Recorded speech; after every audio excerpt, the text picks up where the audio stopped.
This is Tommy's Outdoors number 14, and this is the one not to miss. My guest today is a CEO of Wild Adventure Way, Caroline Birch. Oh boy, what an energetic person she is, and we had a great fun recording that episode, and we were talking about adventures. So first off, Wild Adventure Way is a website where you can go ahead and book adventure, whatever it is, whatever floats your boat, whether it's air or land or water. You can go there, select from the whole host of various adventurous activities, and go ahead and book one, and off you go. Also, at the end of the podcast, Caroline is giving away to our listeners a random act of adventure. So make sure you listen to the very end of the podcast so you can, perhaps use that offer. In the episode, we're talking about adventure. What is adventure? What makes us drawn to adventure and why we need it? We're talking about state of flow. We're talking about hunting. We're talking about, of course, surfing and many other things. So yeah, after you're listening to that podcast, don't forget to check wildadventureway.com. Give them follow on Twitter, Instagram, and whatever have you. Go ahead and book an adventure. And also don't forget to subscribe to this podcast on iTunes, Stitcher, SoundCloud, or whenever you're aggregating your podcasts.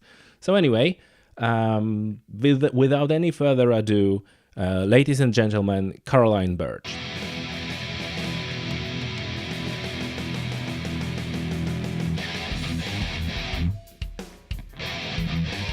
Hello, with me today, unexpected guest a little bit, Caroline. How are you? I'm absolutely fantastic. Thank you very much. How are you? I'm good. Is it because of the weather? Yeah, it's the weather, it's the time, it's the moon. We had this conversation on the way in here. Just generally, it's a great time. It's a great time. Yeah, the weather is not typical. It's not typical. And it takes away the challenge of really having to feel good. You kind of get up, you get out, you can wear a t-shirt outside. It's amazing. That's what I'm missing. I'm actually missing like a feel of the warmth of this on the skin. This is it. So usually each time when I'm flying somewhere, I'm walking on the stairs down the plane. Yeah. And it's like, can you feel this on your skin? Exactly. It's actually warm. It's not windy. Exactly. It hits you and it feels amazing. Yeah. It's amazing how important it is to feel wind and sun and the elements on your skin. You know, you've got so much sensation going on within your skin. It's incredible. So fantastic, absolutely fantastic. And we have that weather here in County Kerry this summer. Is it global warming? What do you make of that? Like, I know. We have to touch on that. I know. That's a big topic. You know what it is? It's just today, right now, it's warm and it's lovely and I'm loving it. So like that's where I go with that conversation and with that topic. It's the here and now. It's fantastic. Do what you can to try and like reduce all the issues that are causing global warming. Yeah. But, here and now, it's fantastic. We're just going to enjoy that. Yeah, exactly. So maybe for the benefits of our listeners, how, like I mentioned, this is a little bit unexpected. So how we met, it was like one day, it was nice weather like that. And I was coming back fit. No, so sorry, that so the weather was nice and sunny, but it was cold.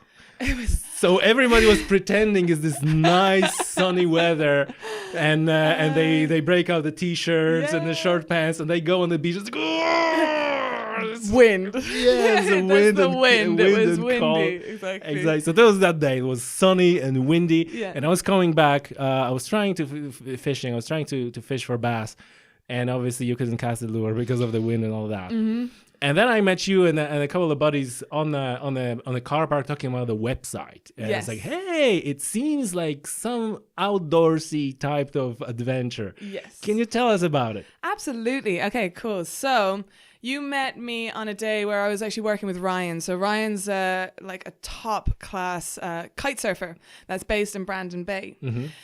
Now, the website that we have is called Wild Adventure Way. Mm-hmm. So what we're trying to do is we're trying to get all the adventure providers in Ireland onto one website, one platform, so that we can easily find, compare and book adventure activities here in Ireland. Because at the moment, people don't fully appreciate what we have. And we have such incredible opportunities for adventure. Like, truly, you can go kite surfing in Brandon Bay and be the only one there. And it's world-class conditions. You know, you have Mount Brandon, which is second highest mountain. Like, just that little area, Castle Gregory, Maharees, is just phenomenal. So yeah, you met us on that day. It was amazing weather. Like the times that you get beautiful wind and like really good quality. Like for kite surfing, actually, wind is okay. It's amazing. I would say like kite surfing and sailing are probably windsurfing, kite surfing. Everything wind involved is great in Ireland. I know. And it's so funny. Like for every weather condition that one person doesn't like, there's another person that's waiting for it and wanting it and yearning for it, you know? So it's a beautiful balance. And you need to pick your activity that suits. I tell you what, no, it's not even that. You need to have a range of activities so that you're, because the surf, I always found that I used to be in the surfing community, and there are days like when there's no swell, these guys are depressed. Like they're waiting and they're, honest to God, they're waiting for the swell to come in and they're doing nothing and they're moping around and they're complaining about the wind. But if you manage to to work it out a little bit strategically, you can get a little bit of wind, go kite surfing. No wind, you go surfing. No wind, no waves, you go stand up paddleboarding.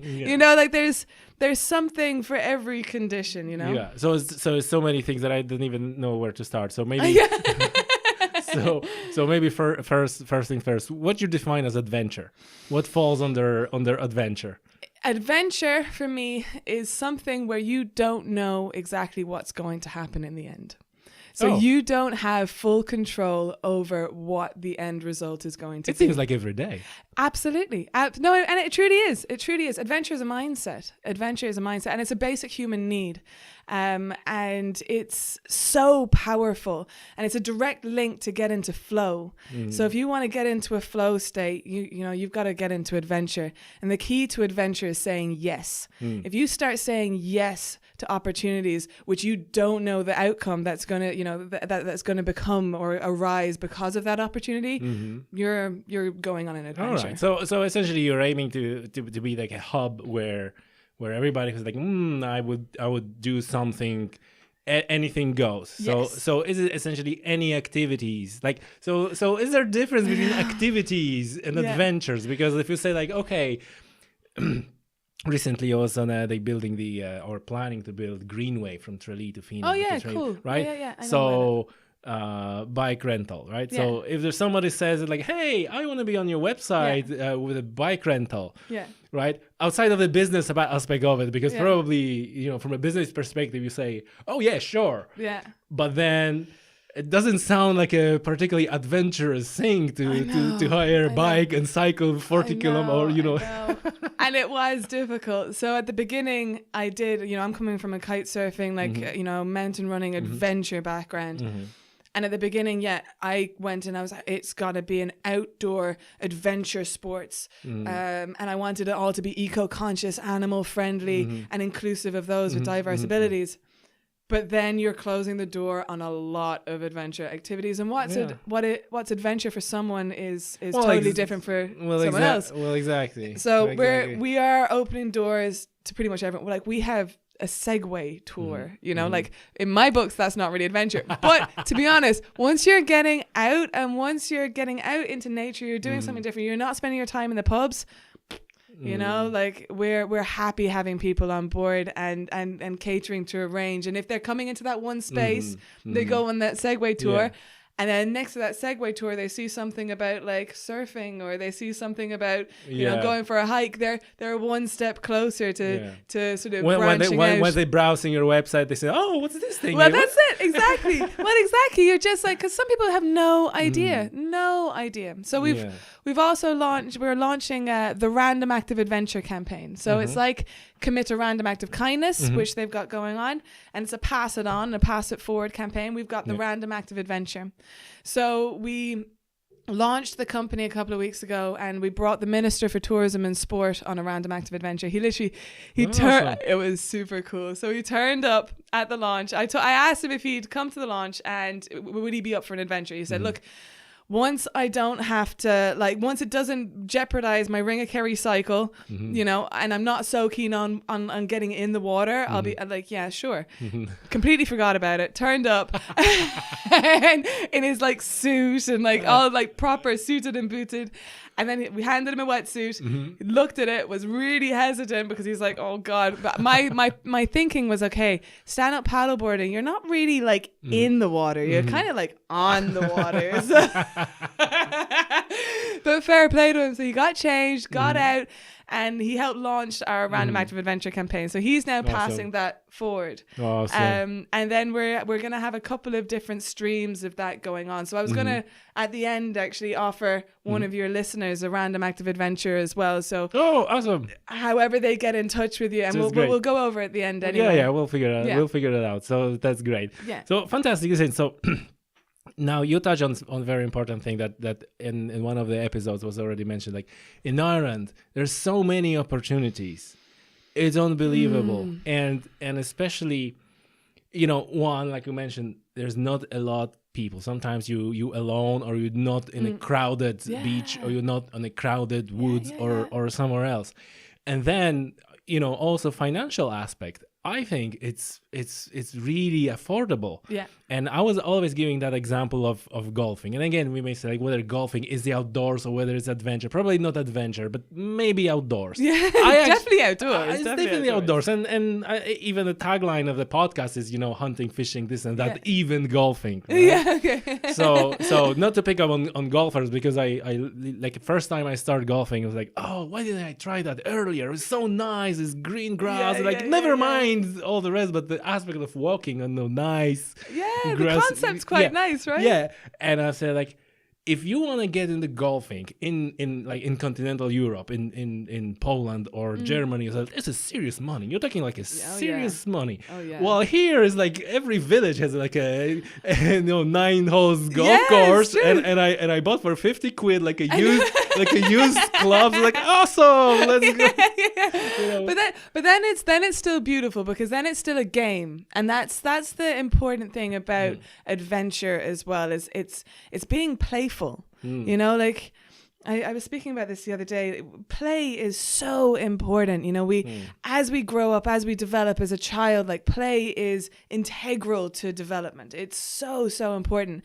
And then we just reach an age where it stops. You know, like, does it really? But it does. You have to be serious. You have to go to work. You know, then you go from work to here to, you know, it's all very serious. But then after work you're sitting at home and you're playing PlayStation or something. Well, you're playing PlayStation. Or whoever else, right? This is so. Where I'm heading with that is that humans compared to other animals, maintaining, we're getting into biology now, right? Absolutely. I love this biology.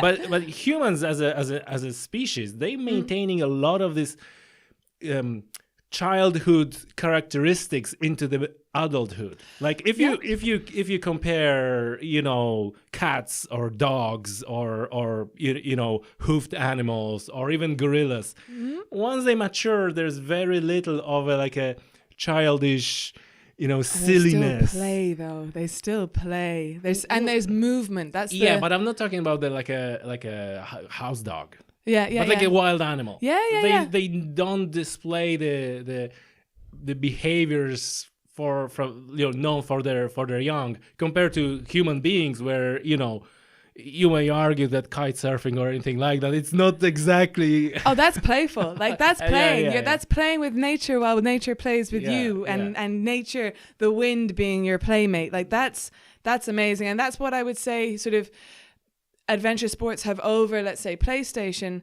is you don't have movement. You don't have movement when you're playing a PlayStation. You don't get the endorphins. You don't express yourself through movement, and you don't fully face up to fears that you might when you're climbing up a mountain, or when you're you're not using your body, or you're not using your body. Yeah, except if you have one of these games where you're hooking up your bike or you're hooking up whatever. I know, it's crazy these days. No, it is crazy though, isn't it? These days, there's all sorts going on.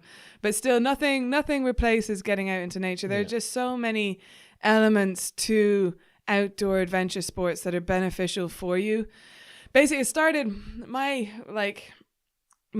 sort of start with it was, I was always into health and fitness, always. I have a master's degree in osteopathy. Mm-hmm. And what's that? Osteopathy, have you heard of a chiropractor? Yeah. Physiotherapist. Yeah. Kind of a mix between the two. Okay. So we get the body to heal itself. You're almost like a mechanic for the body. Okay. And you're looking at the body in a very mechanical way. So you're looking to make a musculoskeletal diagnosis. So a diagnosis of either the muscles or the skeleton. Okay. And if you can't make a diagnosis of the muscles or the skeleton, then you're referring that person on to someone that is appropriately trained to treat that person. Yeah. So working away, and then I had an injury. I trained jiu-jitsu as well, and so I was in a jiu-jitsu fight, and I kind of separated and broke my shoulder, which meant I couldn't work. I was thinking, okay, welcome to the club. Yeah, I separated shoulder in martial arts. Really? As well. Oh my God, isn't it the most painful thing ever? Blimey. Well, the funny thing is that I had a surgery like 8 years after actual injury. Yeah. It was kind of separating on the mat during training, and I was kind of putting it back together, putting it back, and it was like a funny thing, because finally there was the bone, the part of the socket just gave up.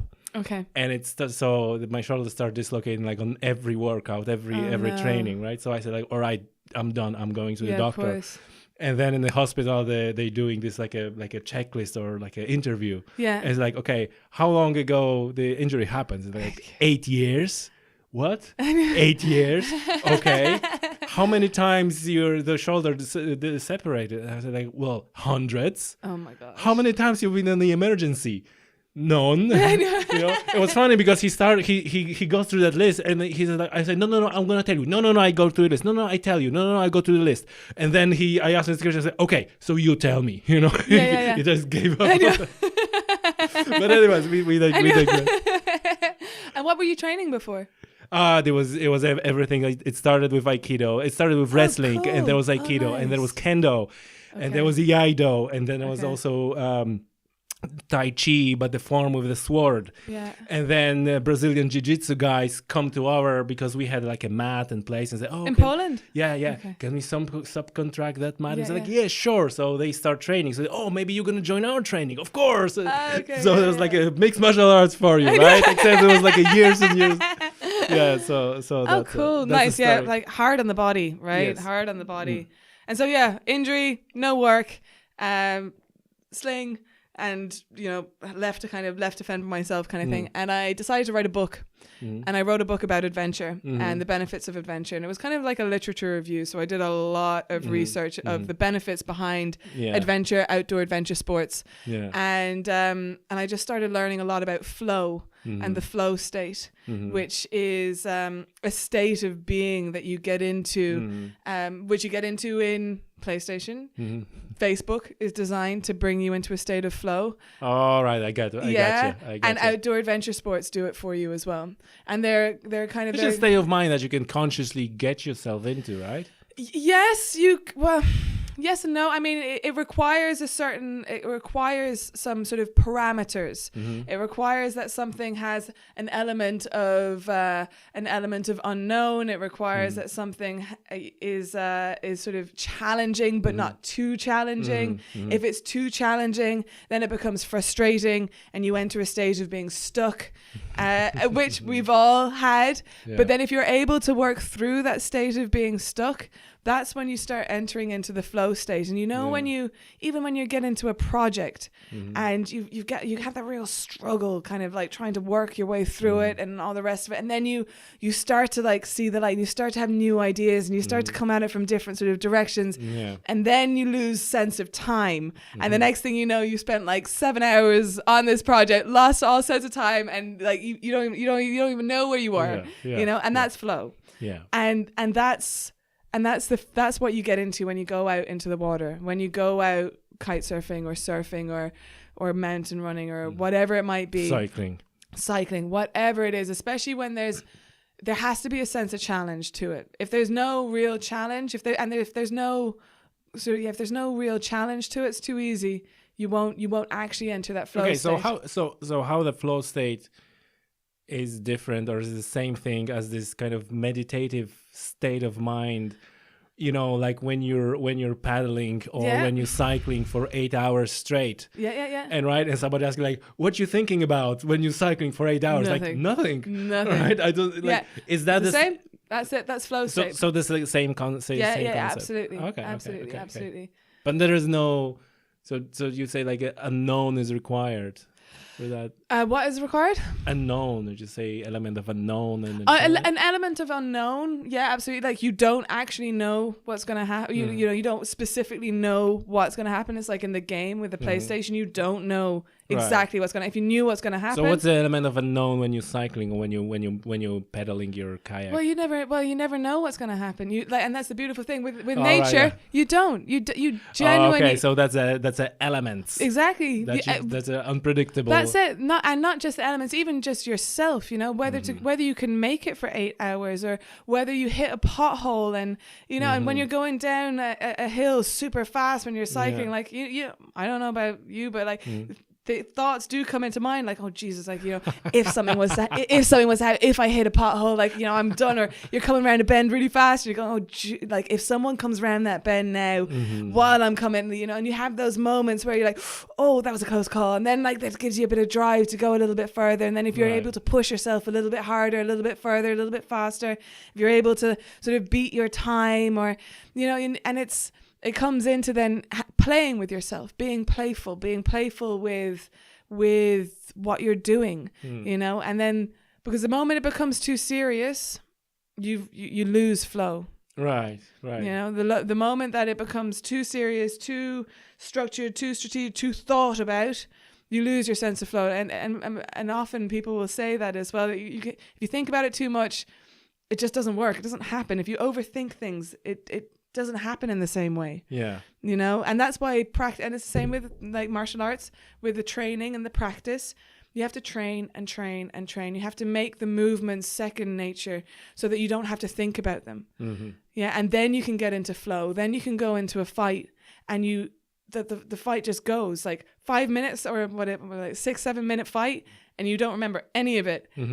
But like the moves that you that you sort of performed were incredible, and these are just the tools that you're applying, and they were incredible, and they were a split second, and you didn't think about them, but you just did them. And it's the same with the kite surfing, the surfing. Like at the beginning, oh my gosh, the frustration, the learning, like and you're crashing, and and the crashes are hard, and all the rest, it's not forgiving. But then as you start to get the tricks and the tools and the skill, then you don't think it, like driving a car, same thing. You don't think about it. Then you get into the state of flow, and you just do it. Right. So it all started from your injury, and then you wrote a book about the state of flow. Yes. And that's how the idea came about with the adventure. Yeah, absolutely. So I wrote the book, and I was like, okay, I want to do something with adventure, because treating people, and I specialize in horses as well, but horses and dogs, and treating people.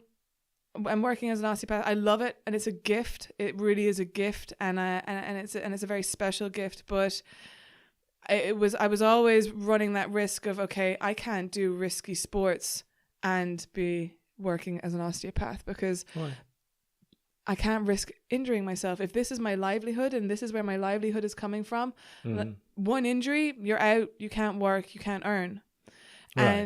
So it was kind of like, okay, I have to rethink.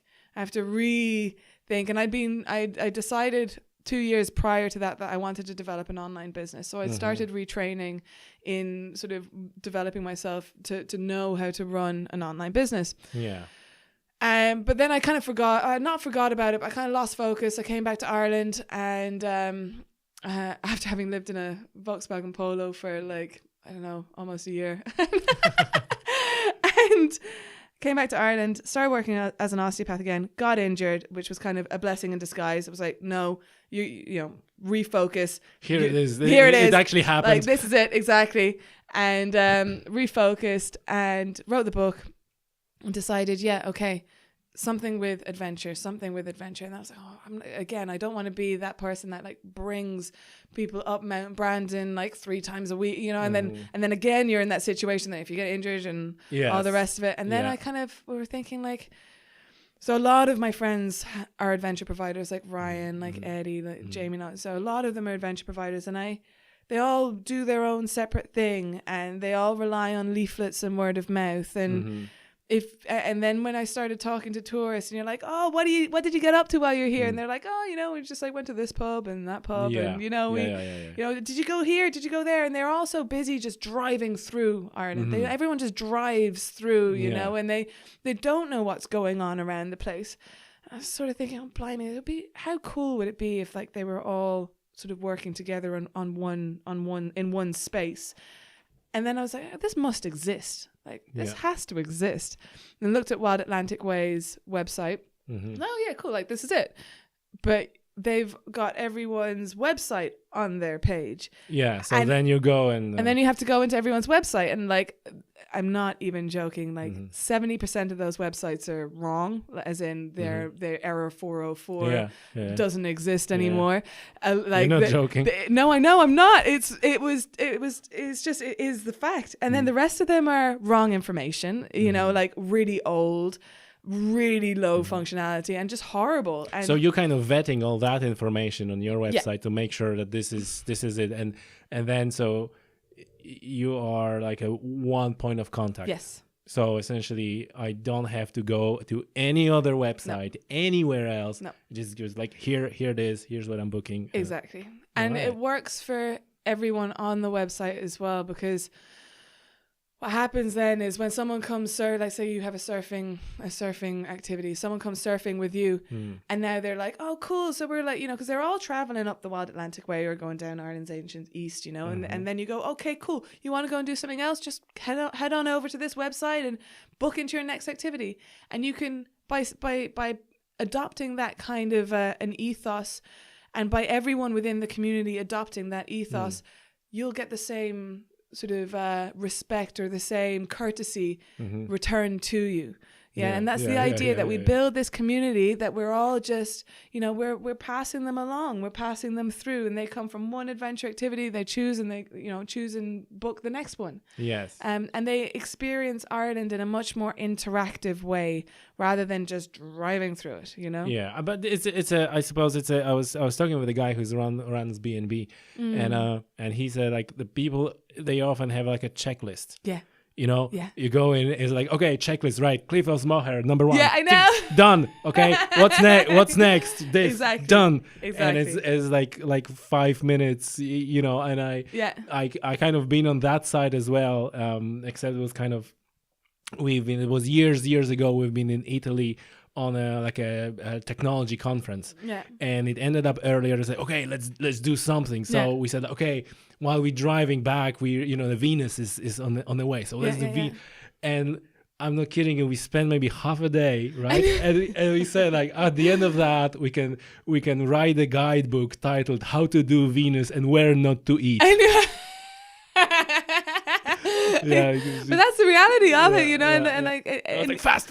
Yeah, this photo. No, you're on holiday. Like chill out, you know, chill out. And that's what we kind of want to do. We want to get people to slow down and get in there, get out there. You know, don't just go to the cliffs of Moher. Like paddle around them, or you know, see what's going on. Like there are so many super cool adventure activities going on. But then again, you need to kind of focus on one thing, and you gotta know what you want, because you know, you always have a time limit, right? I have a week, right? So you have to make a choice. Either in that week, I'm going to take as many boxes as I can, or am I going to focus on this one place and spend the entire time there? That's it. Yeah, you've got the two, and I would always say go with your feeling. Like if it feel like, go with your feeling, go with that deep feeling in your belly, you know, because you can always come back, you can always do it, and when you get that feeling, when you've met a person or when you've experienced something, you get that feeling that you need more of it, or you're onto something, stick with that. Like, screw the itinerary. And what you said, because this is interesting, because I was always of this opinion. I'm never interested in going, let's go to Spain. Why? I just see, like, no. I will go to Spain to catch the big catfish in Ebro River. Let's go to Mallorca. Why? I just, let's see when. No, I want to cycle Sacalobro. That's what I go there. So is this a goal or does a challenge? This resonate with what you're saying? Like, I never like just to go for a reason, like, just go there and be there, and it's like, okay, I'm here now. What? Well, I can do the two. I'm happy doing the two. I know that when I go to, like, the beauty of going somewhere without a plan and without an itinerary is you're open for anything. But and I've always traveled alone as well. I've done a lot of traveling alone, and like you've just said, where you just turn up and you're like, right, okay, what's going to happen? And when you don't have plans, it's incredible what happens, and it's incredible where you end up, and like sometimes not so great. And you can miss out as well. You can, but but are you, like, you could, that's just a perspective. That's the perspective. That's the perspective. If there's no website like yours, you might not know about all the adventures that are around the corner. Just standing there. Well, like, that's it. And this is going for the people that haven't done the itinerary. This is going for the people that they're on holiday. They've said, screw the itinerary, I just want to go and have a good time.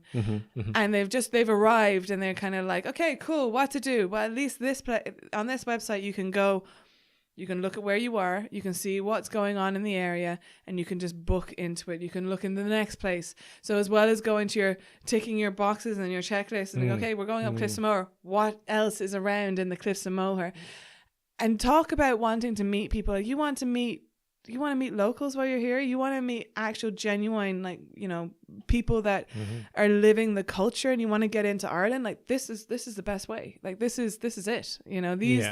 These people are experts. Like, they have so many amazing stories and amazing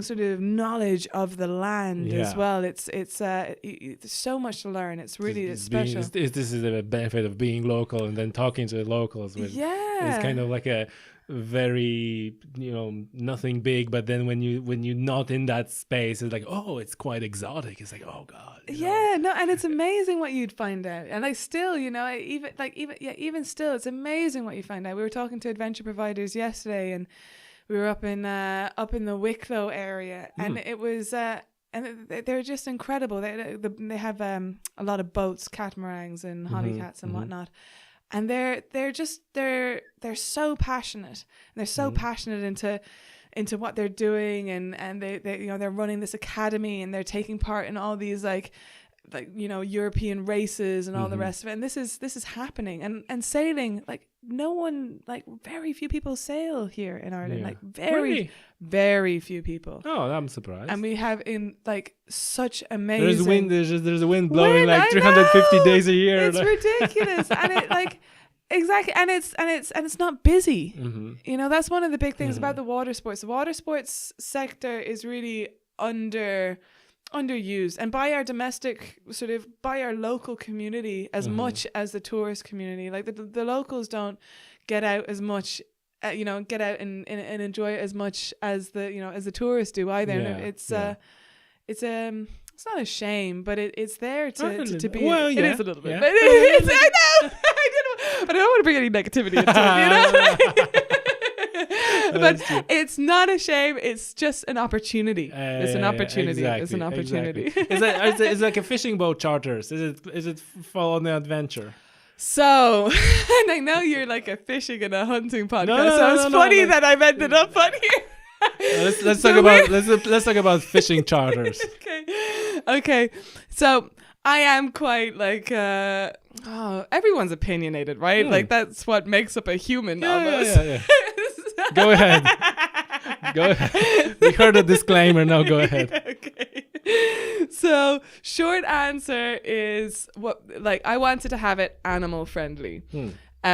So, and I wanted to have it eco-conscious, and my team were like, Caroline, because I was like, no engines, and he was like, okay, so what about the diving crew? Like, are you going to stop the divers from going out because they need like a boat to get out? Free divers. You know, exactly. I was like, okay, now this is becoming really like confusing and complicated. So what we're going to do instead is we're going to have an eco badge. So each adventure activity is able to fill out a couple of forms, and then depending on whether they use motors or if they have plastic cutlery or plastic stuff, they awesome plastic free, right? Plastic free. Exactly. They get a higher rating, Very good. In terms of the fishing, well, like it's kind of not super animal friendly, and it's not really an outdoor adventure sport. So I tell you, it depends. I know. It depends. Unless you're wearing using a rubber hook, or like, how does it depend? Rubber hooks. No. It's if you're using a net. It's not. It's net. No, nets are no. Free diving, free dive fishing, kind of free fishing. Well, free dive fishing is a spear fishing. So catch and release is not. No, I know exactly. Okay. So I tell you, about 7-8 years ago, I was absolutely mad shark fishing, right? Oh wow. Shark fishing. I was booking like 10 trips a year, which is like every, the season where the blue sharks around Ireland are really they showing up September, very late August, and it goes around, late November, early November at the latest, right? So there's so many weekends, so 10 trips is almost every weekend, right? And I just got completely mad about it, and that's how I got into shark trust and shark conservation, and how crazy is commercial exploitation of the sharks, and shark fin has trade and so on and so on. So that's how I become a member of Shark Trust. And the funny thing is that all the sharks that we were catching, they were measured, their girth, their fork length, and the total length. And they were getting tagged and released back to the water, and the data was sent to the fishery board. So the funny thing is that governments are funding programs to track sharks and so on, but no one is doing that. And that's up to recreational anglers and charter boat skippers who are actually doing that and tagging the sharks, and then so that's adventure, and that's friendly. That's friendly. Like, it's still a little bit stressful being like hoiked out of your natural environment by a hook. Of course, yeah. That's fine. I didn't know that, and that's actually really great information, and it's really great. I can go for hours because another thing is also the guy, I can give you a contact of the guy who's running charter boat. He has a place for a big cow-nose shark. I forget the name, but I was strapped. I never caught one. I was strapped for 2 hours and 45 minutes to the shark that weighed around 3,000 pounds. It finally got through the wire. It was like a 250 pounds test wire, and the wire frayed because I think I had a too light tackle and was fighting too long, like 2 hours. But my body was sore, like everything was sore the following day. But they catching fish, 1.5 thousand pounds. 1,000 pounds big shark, so you obviously not landing that, not boating that shark. You're just cutting it's just taking photos and so on. So that's an adventure. It doesn't get any better than this in my book, to be strapped with this big of it. No, I just feel for the old fish in the sea. I can see. They're very simple creatures. But think about how sore your body was. Can you imagine how his little wee gum must have felt? You anthropomorphizing now very much. I don't know. I don't know about it. It's a funny one. And I'm not here to like put my opinion or point of view out. And I don't. I'm not like don't go out fishing or all the rest of it. But I can't help but think like these thoughts do come into mind, and it's a funny one. I had the same with horse riding as well. Yeah. So I used to be a professional horse rider. Yeah. For years. I mean, like this is all I did for years and years and years. And I was working in a yard in America. I was breaking and training horses out there, and I remember they asked me to ride this horse. And this yard, they used to give 2-year-olds anesthetic for the first time that you would ride them, so that they didn't learn to buck. They were kind of drowsy and woozy. Okay. It was really strange, and it kind of made me think a little bit. And I was like, okay, you know what? I don't really know. I want to come at this from a different angle. So that's why I went and did osteopathy. I wanted to do osteopathy, specialize in horses. So over the next sort of 4 or 5 years, I didn't actually ride horses at all. And that separation made me see the whole idea and the concept of horse riding in a totally different way. And I thought, oh my gosh, this is like all just submission to pain. Like the bit just works, like it cranks up and pushes up into the top of the mouth, and it's pain. And the bridle pushes on the top, and it's pain. And like the spurs and the whip and the like everything about it. I thought, oh my goodness. You didn't I love horses, but I don't like. I didn't. It's funny when you're so entrenched in something, you don't realize, or you might not appreciate the effects that has, for someone else, and that goes for everything, But so I came at the outdoor adventure sports as I really didn't want to include horse riding, just because. Oh really? Oh yeah. Right. I know. See, and it's coming from the idea behind it is coming from a good space. Like this whole project, this whole company, it's coming from a really good space. Like no one's getting, no one's taking advantage of anyone in this situation. Everyone's winning in this situation. When something's good, it's good for everyone, and it should be like that. If something's not really good, someone's getting screwed over somewhere, but this is good. And I want to keep it good, and I don't want animals to get screwed over in the process, because even though most horse riding places are amazing and they really take care of their animals and they are fantastic, there's always going to be one, and there's always going to be two, or there's always going to be circumstances, and there are big heavy men riding small horses, and it's true though, and it's like it's tough. So if you could exercise a level of control over what is happening, because right now it's like you're that touch point, right? I'm booking through the website. And then I'm off. I go to a place. Right. It's off your control. So now, if you have a control over that extra step, it's like, okay, this guy cannot ride on this horse. Oh no. Not booked from my website. Yeah, exactly. Not on my website. Gosh, no, I wouldn't survive. That would be far too stressful. To start thinking like that. Far too stressful. No. At the end of the day, and it's always been like that, if you're very sort of morally or principle driven, it can be stressful if you let it eat you up, and you start campaigning for all sorts of stuff, and then you actually become quite a negative and not quite nice person to hang around. But at this, so I'm not at that level yet. I have these. Exactly. Stop it. I know. Stop it there. But I do have these principles, and I do have these thoughts, and you can't unthink something. You know what I mean? When you've come to a conclusion, or when you've come into a state of thinking, you can't really unthink. It's very hard to unthink it. You get a lobotomy or something, but it's very hard.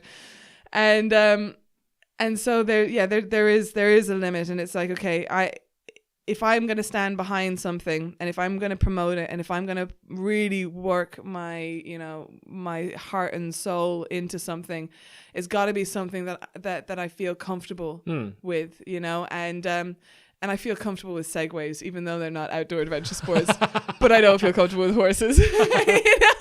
So I have had to make decisions as to that's not really outdoor adventure, but we'll let it go anyway. And then the horsey kind of side of things. And even though it's because the team are like, oh yeah, because they're bringing revenue, and there's so many things out there. Because it's a really popular sport. But I like that. Just it's too far outside of my principles that I can't. Yeah. And I think that will play to our favor in the end. You know, the world is becoming more environmentally friendly and environmentally conscious. And a lot of it comes down to awareness as well. If people really were aware of the impact that they were having on a creature or on a being, because like I used to do it as a living. Like I was totally unaware. Yeah.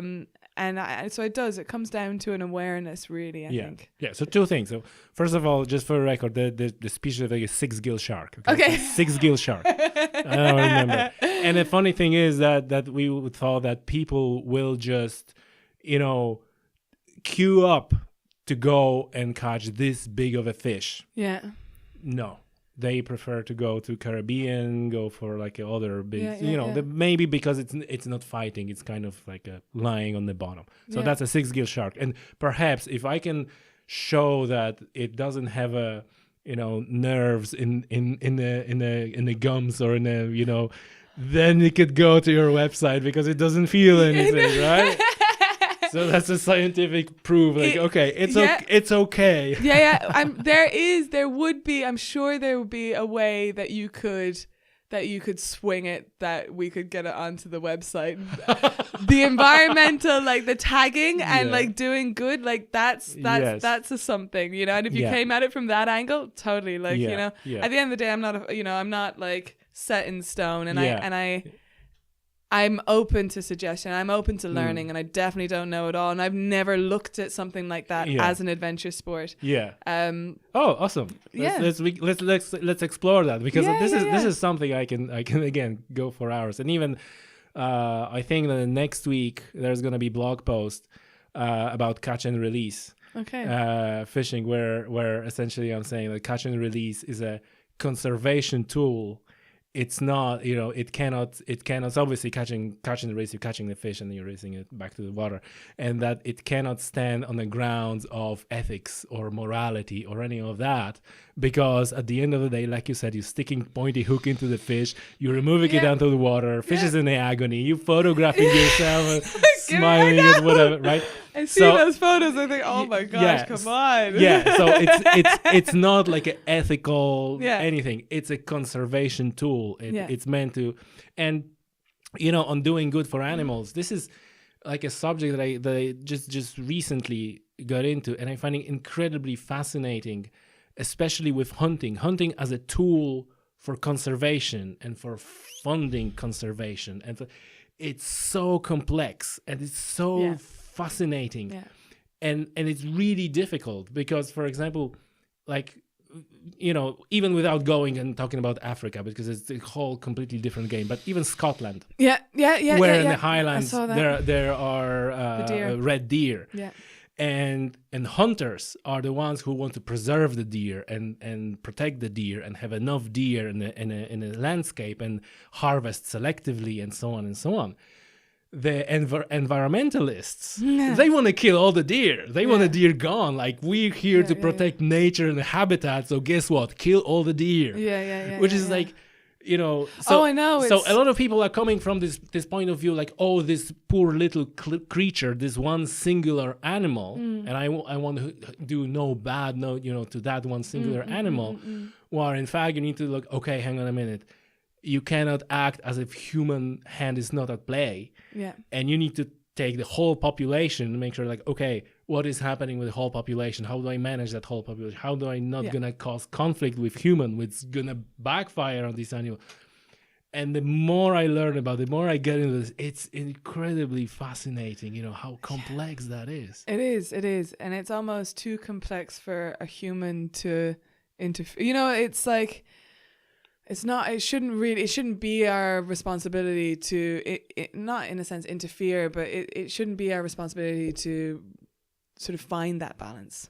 And the fact that it has led to these conflicts between hunters and environmentalists, and whose side are we on, you know what I mean? As opposed to just a natural process taking place and finding its own balance. But I think we already passed that point. Yeah, like definitely. like 10,000 years ago. You think? Yeah, no doubt. Yeah. You know, since the first humans, they started hunting, and they been part of the ecosystem and the balance, and it kind of went downhill from there.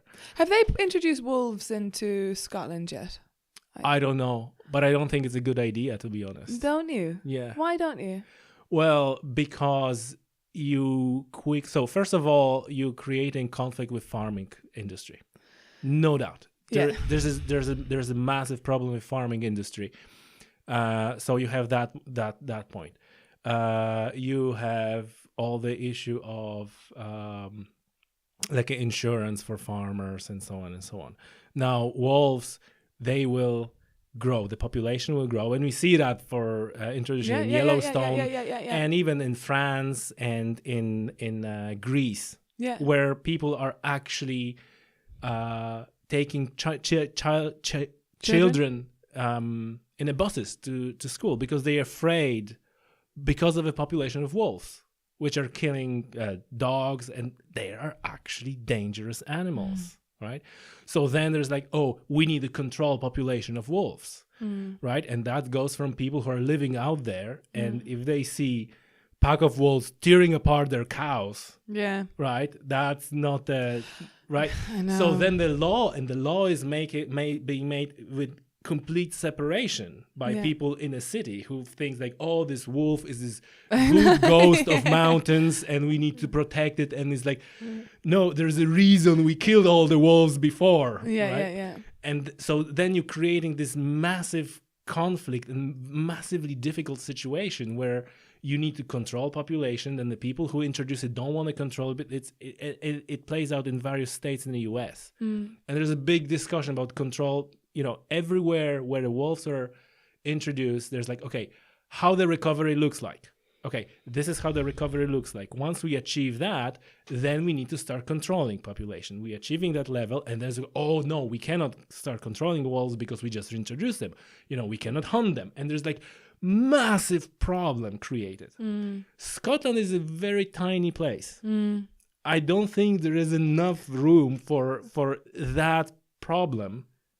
Because ultimately the image of the wildlife and the whole environmental movement is just like this big mess where people start fighting with each other, and you have farmers on one side, and you have hunters on the other side, and you have environmentalists on the other side, and they cannot. So I don't think it's a good idea for that reason. It would be a good idea if we know, okay, what is the carrying capacity of the land? This is carrying capacity for the deer and this and that and that. How many predators can that land sustain? This is carrying capacity of it. And unfortunately, because it's land, then you have to manage that. You have to manage predators. You have to manage hoofed animals, prey animals, and so on. And that obviously builds massive controversy, right? Because, oh, we just introduced the wolves, and now you're gonna want to go out and shoot them, right? Oh, it's outrageous, and it's just a big mess. It's just a big mess. So in principle, I would love to have a habitat with prey animals, wolves, bear, whatever, what have you. That's perfect. But then where do humans go? I know. It's a funny one. It's a big question, isn't it? It's a big question, and I definitely don't have the answer. And but it does come to mind, and it does always make you think. It's a big one, because even in Killarney National Park, I mean, they have. They have a series, they're doing culls, every year they're doing, massive culls. Yeah. And they do have a real problem with it, and with the vegetation, and certain vegetation is being rhododendron. Oh well, that's a whole other issue. The alien species. The alien species. We were actually talking about that the other day. But the deer, I mean, it is a thing. It is a thing. And even things like rabbit, like in our area where my parents live, actually, they have a real problem with mink. And mink and rabbits, actually. And what are they doing with the mink? Trapping? No, so what happened a number of years ago, there was a mink farm up in Wicklow maybe, or anyway, it was up country somewhere, and environmentalists went in, released all the mink because they wanted to... What a great idea. Yeah, so because they wanted to, you know, free the animals, and they thought it was cruel and all the rest of it. So now loads of mink running around.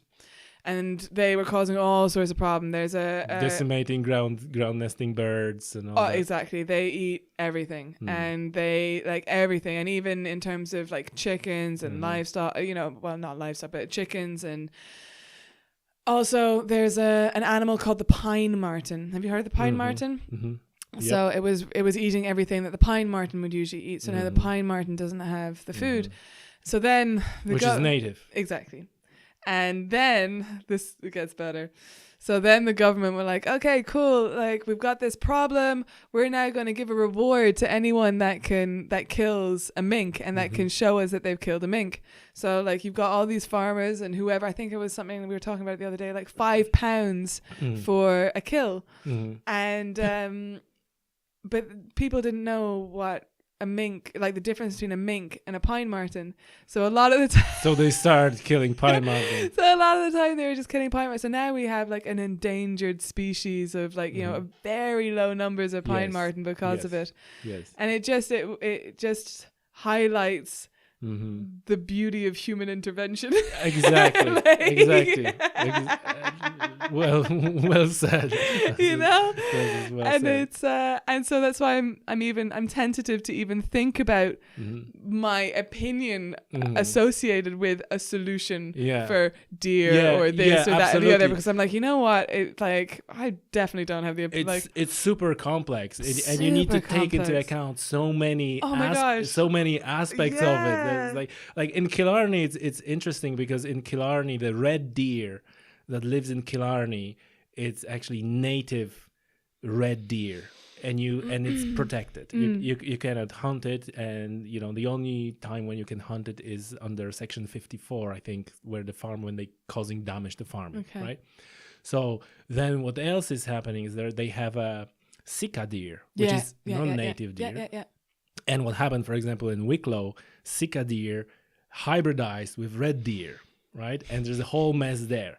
So to avoid to avoid that situation, because somehow Sika didn't hybridize with red deer in Kerry, they're heavily culling Sika. Yeah. So there is less opportunity to hybridize with native red deer to protect pure blood native deer, right? And like now when you're coming with the mindset of environmentalists who just don't want to hurt an animal, like it's just like, what are you gonna do here, right? So it's super challenging, and in these situations you're never going to make a decision that suits everyone. You're never going to find it's never going to end well. Once you're like sort of getting involved to that degree, like someone's going to be upset at some point. You know, the Sika deer in this case. That's quite tasty. So do you hunt yourself as well? You hunt a lot as well? No, not a lot. It's just a very recent development, like a natural progression from angling. Okay. But like a similar, like I got into the shark trust and protecting sharks and understanding. This is you know, like for me, it's like, okay, it's not like, you know, like you go with a firearm, it's like, oh, so that's how it looked like. Boom. Yeah. Right? It's like, okay, actually, is it declining? Is it more of this deer? Is it less of this deer? What do they eat? Right? How they, you know, what's going on? So I think that this is very important to have a context and understand like what is actually going on. 100%. Right? Because then you can and I think it was like Steven Rinella said that he never hunt Africa because he doesn't have context. You just go there. It's like, oh, there's an animal. Yeah. But like, exactly. So I think it's a way of connecting with nature, understanding like what's going on, how the animal behaves, how it breeds, what it does this day, whatever. Now you can understand, you know. So and tell me now, how do you feel when you pull the trigger? I tell you, it's so. I had that question already asked, and I even recorded an episode of the podcast, but it was never published for some reason. I think it's so singular focus on a task, because that's really hard work. It's not like, oh yeah, no, it's nothing like that. So it's definitely a feeling of loss. Yeah. And yeah, no doubt. There is a remorse. There is a feeling of loss, but also there's this so much hard work, because the work begins. You need to go in. You need to kind of gut the animal. You need to. How do you feel during that process? Like, does it? What sort of thoughts would you? Well, be I'm not experienced hunter. Okay, Okay. I only started. Okay. So because it's so new, it's like I have such a singular focus, a flow.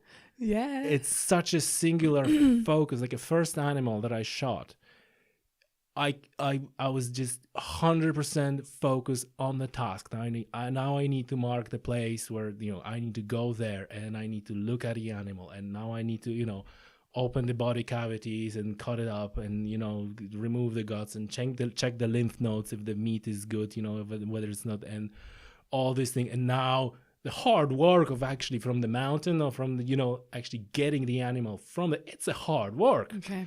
So I got that question asked, how do you feel? As almost like I felt nothing. Yeah, I because can imagine. Because I was so focused, like Flow. It was a moment like, Yeah. now it's starting. Now Yeah. I got a job to do. And it's quite it's quite sort of, if there are any feminists listening, this is going to come out right, but it's quite manly, like sort of go out and hunt, and I can imagine you kind of get into like man You sort would of do man good. vibe. You would do good. I think you would do quite good. No, I don't think it's very natural. It's exactly. It's very natural. It is. Feels natural. Yeah. Right. It was like, whoa. It felt like it's something that I should learn and done when I was 15, and my father who should shown me that. It's like, this is how I do. Well, I had to figure it out watching YouTube videos, and you cut it up this way, and you cut it up this way, right? And then you're driving and you're thinking like, Jesus, when I gonna cut this way or that way, and so you're not gonna spill the urine to not contaminate the meat, all that. And it's like, right, this is happening right now. I gotta, just do it. I just focus. You pull up your socks and ultimately, you know that you're dealing with something very serious when you putting your hands into the still warm body cavity of the animal, right? Yeah, see, that's insane. It's serious. You know that you're dealing with serious stuff, but then it's a meat. That's a sustenance. That's where the life meets life. Yeah. And now that animal will. And this is funny thing, because a lot of so-called anti-hunters, they think that the hunters just kill the animal, cut the head off, and that's it. Which is, I never heard about hunters that allowed any meat to spoil, because they know it's a living animal, which life was taken, was put in the freezer. That meat gonna feed me and my family. That's a value. While people who just buy a chicken in a supermarket, it's not a chicken. It's exactly it's an item. It's an item. Exactly. I had it. We're supposed to eat chicken, but we ordered pizza, and the chicken gets spoiled, so we throw it away. Just throw it away. I know. And if you walk down that meat aisle in the supermarket, you have no idea how many animals, how many lives are in that aisle. It's like it's phenomenal. Oh, it's like a chicken nugget is like a 5 or 6 chicken mashed together exactly. And the whole probably we can go for another while about the factory farming and all the antibiotics and hormones and all that. Oh no, absolutely. So that's not healthy.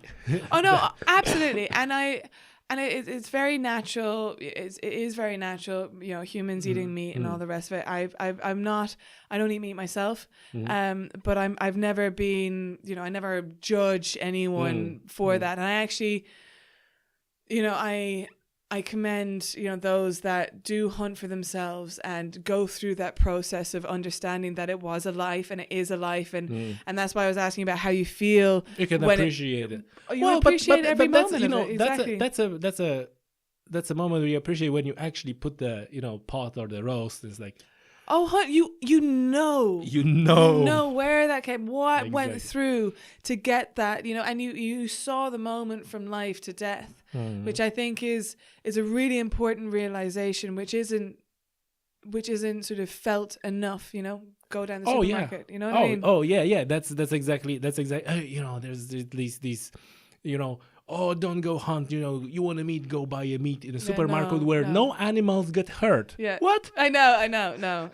Exactly. No, I don't agree with, like, I'd definitely be more on the side of the hunters, especially for in the sense that if they're using it all, they've got it. It's not just pleasure hunting. Like, obviously that doesn't sit particularly well with me, but it still does take us something to shoot something, to have that power. I can only imagine. It's incredibly difficult. Yeah, I can only imagine. It's incredibly difficult because you need to know the terrain. You need to trick the animal that evolved for thousands and thousands of years to avoid situation like that. So you need to play the wind, and you need to and I remember one time when I talked to the group of prickets, like a 1 year deer, and I was, because I didn't know the land, I was so close. I was like 440 meters from them, right? And so the one thing, I could see them with binoculars, but without binoculars, I couldn't see them. I knew that they're 40 meters away but I couldn't see them. They're so well blending into the environment. And then, I played the wind well, so they didn't smell me. But because I was so good, I couldn't move. And they kind of like didn't like what they see, and they kind of like drifted away. That was it. That was it. Gone. So it's actually incredibly difficult to actually do that. And I'm sure there are people who disagree and say, "Oh no, in my father's farm, they're like, in principle, right? You can, and also you can make it hard. If you want, you can. Of course. Go out wearing a multicolored sort of costume with loads of perfume. I could make it hard.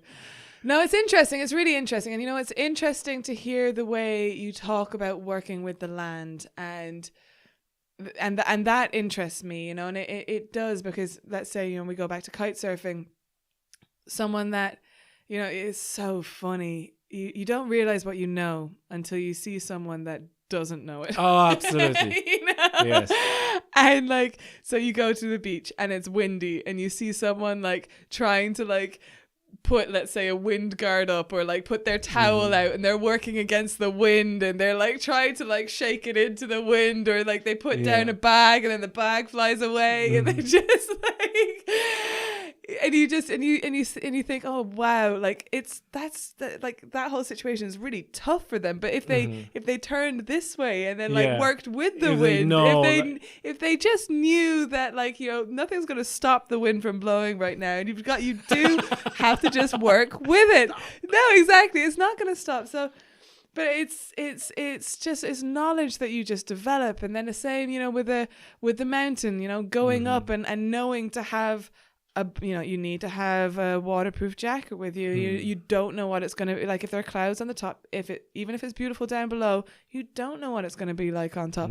And you don't know, especially when you're on the Atlantic, you don't know when the next weather front is going to come in. So you need to go prepared. But then you'll see people on the mountain that are literally in flip-flops, shorts. I heard those stories about the flip-flops. In the Polish mountains, same story. Same incredible. Story. Ladies in the high heels and stuff like that. Oh my God, you see it all. Honest to God, you see it all, and you think, blimey. We were up there, actually, we were up in Carrantoohill the other day at I don't know, we went up for the sunrise, and it was and we were coming back down, and we met a lady. She was literally in pajamas. She was and it was 60-kilometer-hour winds up there, and a bit of a wind chill, bit misty, rainy. Yeah. Under the mountain, grand, nothing, not even a breath of wind. It was insane. But it's about knowing. It's about knowing the environment, knowing how to play with it, knowing the elements, and that's come through in when you've been talking about hunting, which I hadn't appreciated, and I hadn't been able to make that connection of outdoor adventure sport and hunting before, because the only thing I was seeing was dead animal.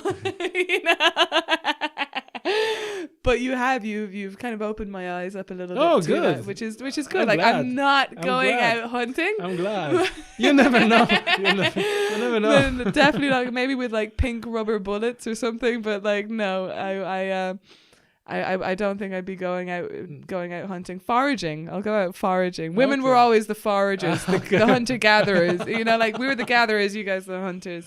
Yeah. But no, I do like foraging. There's one thing I want to ask you about the surfing. Yeah, go for it. Can you lay out for our listeners all the types of surfing? Because there's surfing and windsurfing, and then there's a longboarding, and there's a bodyboarding. And it's could you lay it out from the starting with the most classic or well established way, and going up the way to the most bizarre and barely adventure type of okay, cool, that'll be a kind of a funny old progression. So I'd say the oldest one is going to be surfing. I think that's the oldest one, and it started with literally a plank of wood.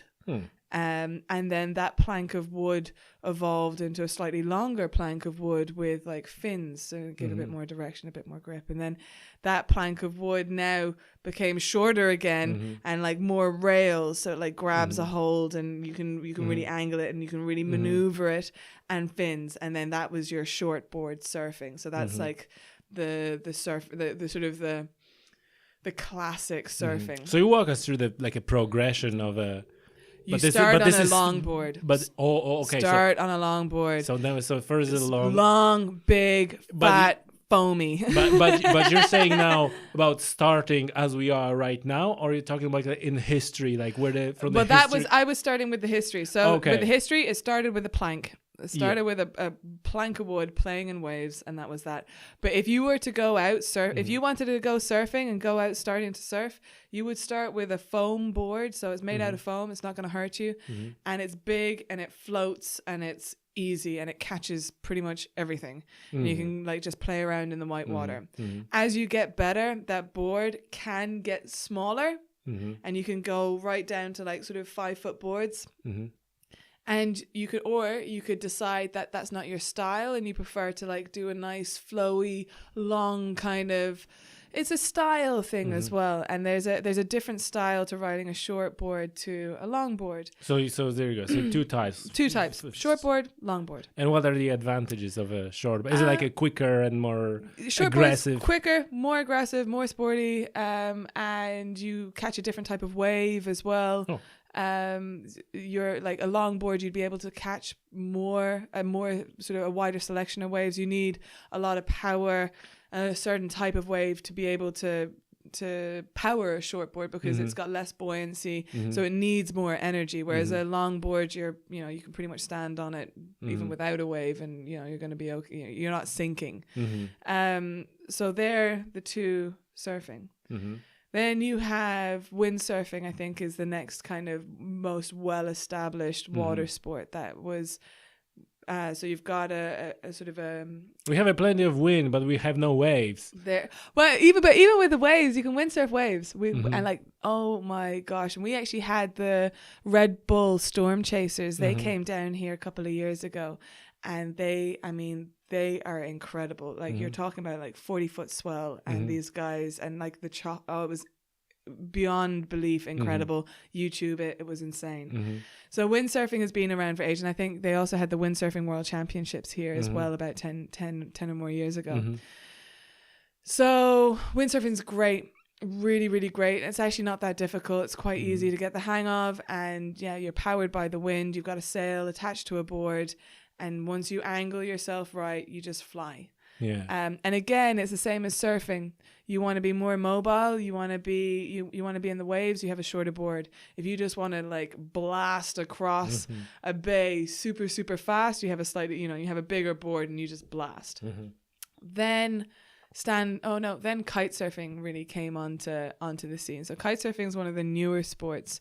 So you can either have a waveboard, like a surfboard, or you can have a kind of like a wakeboard. So a wakeboard almost looks like a snowboard. It's like a little, or maybe a little bit smaller and a little bit more flexible than a snowboard, and thinner.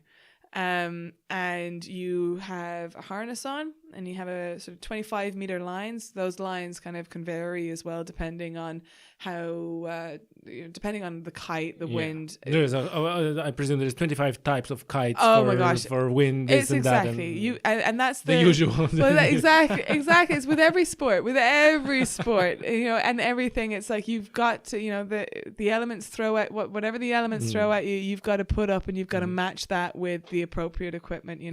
So if you're getting 25-mile-an-hour winds, you don't want to put up a 17-meter kite. You want to be putting up like a 9-meter kite, but you need to know what to put up, and that's the skill. But I'm sure there's also an element of a kind of business element of it. Let's develop this new better way of kite that will give you just a little bit edge over. And we all fall for it. We all fall for it. What? That's going to make me a pro? Give it to me. And then it's like a pile of stuff. Oh no, I know. Well, the thing is, the kites are expensive. The kites are like, you're paying about $1,000 for a kite. So you choose your kites carefully, that you become very close with your become very close to the kites, and you tend to have a what you call a quiver. And the same with all the sports, like the surfing, the windsurfing. You have a range, because if you only have one kite, one board, you're only going out in one day. Well, that's it. It could be one day of like the whole. I have a 4-meter kite, and I think I've used that kite like less than 10 times. Because you need a lot of wind for that kite, but you don't, like, the times that we get a lot of wind, it comes with like really big storms as well. You don't really want like super like massive stormy weather. It's not safe either. So to have the conditions, you kind of find, like, for me, a 9-meter kite is like perfect, and I use it loads. 6-meter as well, and you kind of have a quiver of like 6, 9, and maybe 12 or 14 is like a maximum. And the same with the surfboards. You have bigger surfboards for the days that the waves are smaller, and then smaller surfboards for the days that the waves are bigger. And you have to have a range of stuff, and but that goes, like, if we started with a surfboard, right? Yeah. There is not that much of the maneuver, I suppose, because it's so simple. Right, I'm sure you can make anything complicated. Well, I know. I'm sure there are ones with the longer fins and shorter fins and more flexible fins, and the shape and the concave and the rails. Yeah, but as we progressing and going through the windsurfing and the kite surfing, you adding so the like a theme is that you're adding complexity, and you have all the time more it's elements. Ridiculous. So you have more. Have you seen the foil boards? So these are boards that like have this sort of metal thing coming out the bottom, and these guys are like elevated above the water. And is it how is it powered? Well, so I know by wind. But then you have this like wind dynamic that works sort of underneath the board. Oh no, I know how the hydrofoil works. Okay. Yeah. Well, it's still by wind. But they've got them now. They've got surfboards. Is it kite or is it sail? Well, they have all of them. They have it for kite surf. They have it for maybe not for windsurf, actually. They definitely have a kite surf. They have it for surfing as well. With like a stand-up paddle board, paddle. Okay. So you can like get going first, and then you can actually surf the wave on a hydrofoil. It's crazy. So we have surfing, windsurfing, kite surfing. Stand-up paddleboarding, it would be, or bodyboarding. Let's talk about bodyboarding. Oh my god, bodyboarding is just fun. Like, bodyboarding is amazing. Like, do we need to say more? It's amazing. It's like, and it's so accessible, and for anyone that just wants to play in water and have fun and not get worried about getting hit by a board or like have the pressure of having to stand up.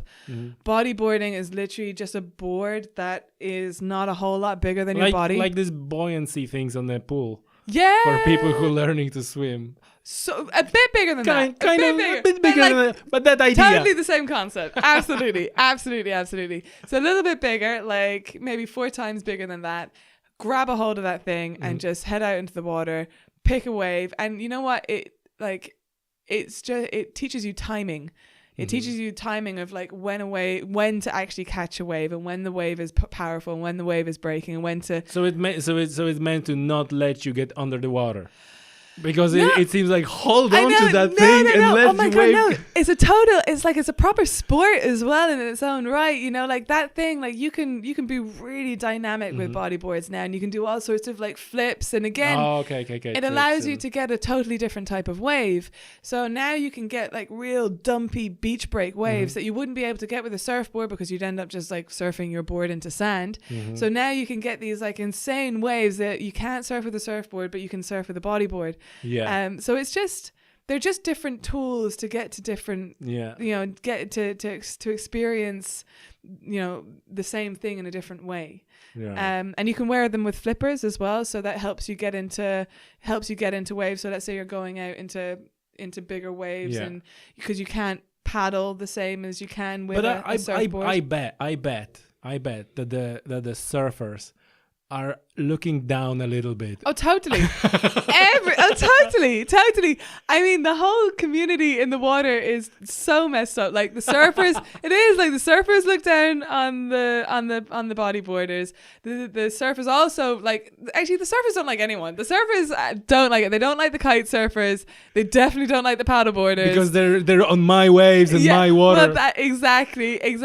And also the kite surfers. I mean, in fairness, like kite surf lines are like cheese graters or like cheese slicers. You don't want to be caught in a kite surf line. And when those things crash, like it is messy and beginners, and they like. The one thing about kite surfing is because it's quite easy, really, it is one of the easier sports to pick up. Like kite surfing? Yeah. Oh. It doesn't look like it, but it is. And so even with no like water knowledge or like if you haven't spent much time in the water, you can pick it up and you can go out kite surfing. But it doesn't mean you have the knowledge to go with it. So you don't know about, there's a big black cloud over there that could bring like huge, really strong winds. Like sailing is an 100%. element of the weather. Absolutely. And so then you get these idiots that get caught in really bad situations and give the whole sport a bad rap, Yeah. And then, windsurf is kind of, again, like they're a little bit on the outskirts. It's old school, they're kind of looked at, but it's making a little bit of a return. And then no one likes to stand up paddleboarders. So it's like, it's so funny. I even heard one of famous outdoorsmen said, like, if you rewind time, right? If you rewind time and let history play again, certain things would develop again, like hunting or fishing. And he said, like, but I am sure that stand-up paddleboarding would not. It was like a fluke in the history that it actually happened. And if you rewind the history, it wouldn't happen again. I don't know. Probably wouldn't. But you know what? I probably wouldn't. But it's funny you said I know, but it is great. Have you ever tried it? No. Oh, it's great. You feel like an explorer. It's got a different quality to the other sports because you can go places. I can imagine like a Everglades or something where it's quiet. But even here, Kenmare Bay, like it's we've got some amazing little spots that are like totally not used, and you can island hop and you can camp on the islands and you can straddle and paddleboard between the islands and like talk about feeling wild and adventurous. Like that's what it's all about. Is it big? Can you put the gear on it? Can you put the stuff on it? Yeah. All right. Oh, so we can put like a camping. I can put a bring your gun and your fishing rod and I was wondering if you can fish from that. Well, you're definitely. It's probably not stable. Not the most stable. Like you'd want to be careful. God, there might be a free ride in it for you. You know what I mean? Like you could like choose your fish for your ride. But no, it's great. It's great and it's fun. And the beautiful thing about it as well is it's quite accessible. And they've developed these new stand-up paddleboards where you can put wheelchairs onto them. Oh, really? So like and so in terms. Oh, that's great. Super cool. And like.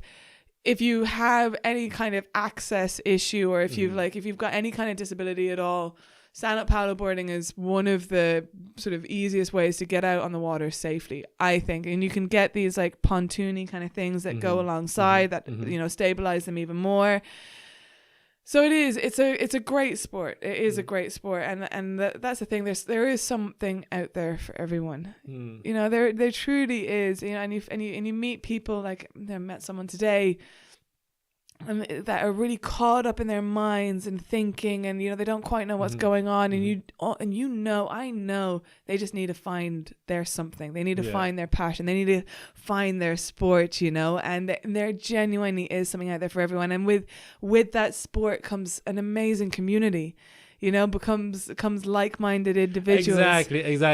You start learn, and then then when you can pick it up and not fight the wind or do like, hey, how am I gonna do that? You know, exactly. It seems impossible. How do you tie this little thing here? Yeah. Exactly. When you start working with stuff and with the elements, you know, that's when the magic happens. You know, and that's when the magic happens. So yeah, there's something out there for everyone. That's the exciting. And if you haven't found you something, oh my God, how exciting. You're going to find it. Like, you know what I mean? Like, you have an opportunity to find it. So yeah. All right. Listen, it's been great having you here. Can you give, or do you want to give a good big fat plug for your website? Absolutely. WildAdventureWay.com. So WildAdventureWay.com. And I also want to give away a random act of adventure to one of your listeners. So fantastic. Thank you. Yeah, no, more than welcome. So I'm not quite sure how to do this, whether they get in touch with you or... Do you have a promo code stuff on your website? I can develop we don't have one yet, but what I was thinking is that the idea is actually that you nominate someone that you think could really do with it. So rather than just like saying, I want it, you think of someone that's really close to you that you think could really do with a random act of adventure. You get in touch with us over Facebook. You let us know who it is and why you think that they deserve a random act of adventure. And then we'll go out and we'll make their day. Yeah. Okay, so that's also go for all our listeners. Yes. Find Wild Adventure Way on Wild Facebook. And also leave the comment under the podcast, either on the website or on whatever podcasting platform you're using. Leave the comments, and then we'll get in touch and we make it happen. Yeah, definitely. And like and share and support, and get out there and do some adventures. Caroline, it's been a pleasure. Yeah, likewise. Thank you so much for having me. Thank you so much. It's been it's been great. Really, really great actually. Yeah, really great. Thank you. Okay, cool. And that concludes another episode of Tommy's Outdoors podcast. I hope you enjoyed it. And now go and subscribe on iTunes or on Stitcher or on SoundCloud. Obviously, if you haven't done so yet, rate us, leave the review. This is great help for the podcast. And also follow us on Twitter @Outdoors Podcast or on Instagram @Tommy's Outdoors. And until the next time, bye.